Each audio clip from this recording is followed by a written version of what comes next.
Okay, GCSE Warfare through time short revision clips. This is a difficult one, it's a challenging one. It's the Battle of Balaclava in 1854, with the infamous charge of the Light Brigade at the heart of this.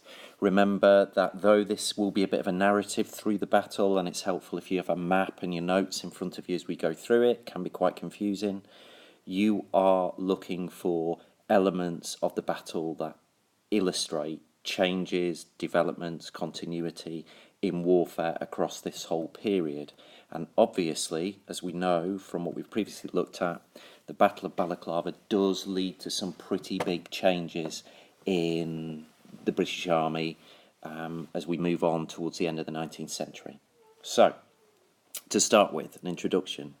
Crimean War is basically Britain, France and the Turkish forces fighting Russia, basically an attempt to prevent Russian control of the Black Sea and expansion into Europe.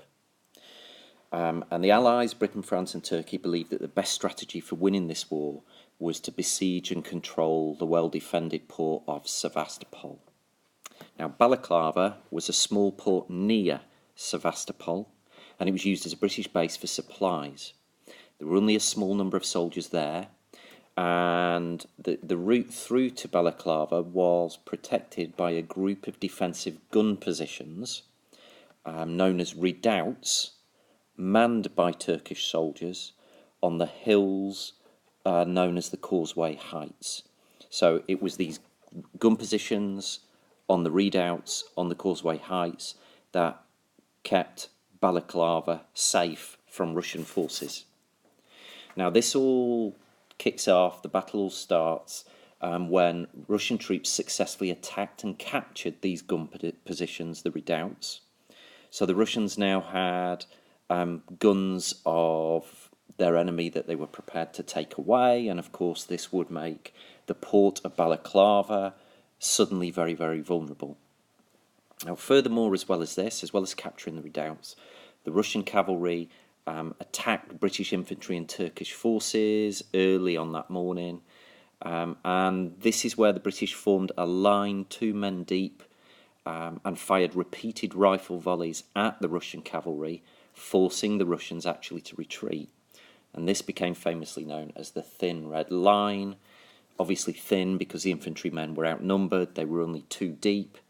Red because of the red uniforms that the British Army used, and line because of the basic formation that was used.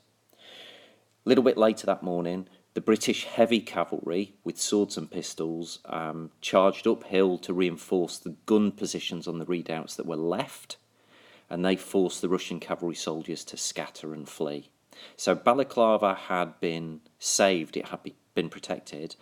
The battle seemed almost over, but then we move on to the crucial next phase of the battle, which is the infamous charge of the Light Brigade, and all the communication mistakes and confusion that goes on. It's important to look at this again because you may get mixed up between the names and the positions in which they held and what happened. So, the charge of the Light Brigade, there are 4 people you need to know about. Lord Raglan, commander of all the British troops. Lord Lucan, commander of the Cavalry Division. Lord Cardigan, who is the commander of the Light Brigade of the Cavalry Division, and Captain Nolan, who is just a messenger who would take Lord Raglan's instructions down to Lucan and Cardigan on the battlefield. Now Lord Raglan had a good view of the battlefield, sent a message to Lucan that the cavalry should advance and the infantry would support them. However, Lucan did not move. Couldn't see the infantry that was supposed to be supporting him, and wasn't sure really whether this command was the correct one to make. Now Raglan then saw from the hills that the Russians were towing away some of the guns from the captured redoubts. So he sent Captain Nolan, his messenger, with a message to Lucan, urging his advance to stop the Russians towing away some guns from the redoubts. Now Lucan could not see what was happening at the redoubts. The hills obscured his view.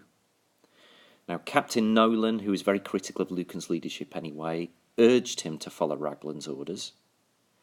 Lucan then rode to Cardigan in charge of the Light Brigade and ordered him to charge. Lucan and Cardigan didn't really like each other anyway, which added to this. Now, Cardigan, the commander of the Light Brigade, could see the Don battery where the main Russian guns were, but he could not see the guns being towed away from the redoubts. So he misunderstood exactly which guns he was supposed to be attacking. Cardigan ordered his Light Brigade reluctantly to attack the artillery guns he could see. He knew this was a suicidal attack, but followed his instructions that they were given, and the brigade charged, but was fired on by guns from the front and from the sides of the valley. It was a complete disaster. 113 British soldiers died, 134 wounded in this pointless attack, and the charge of the Light Brigade, immortalised in Alfred Lord Tennyson's poem in British history. Now, that's all well and good, but for us, what the charge of the Light Brigade and the mistakes at Balaclava show us is the miscommunication, the weakness in the purchase system of recruiting army officers, generally also the lack of supplies, clothes and equipment for men in the Crimea. The leadership, of course, of the army came in for a huge amount of criticism. The British press were now involved because of advances in reporting back at that time. So the events in the Crimean War introduced much needed reforms to the way that the British Army was recruited, the way it was commanded, and the way in which it prepared future military campaigns. So it is a real turning point here in the British Army. Thank you.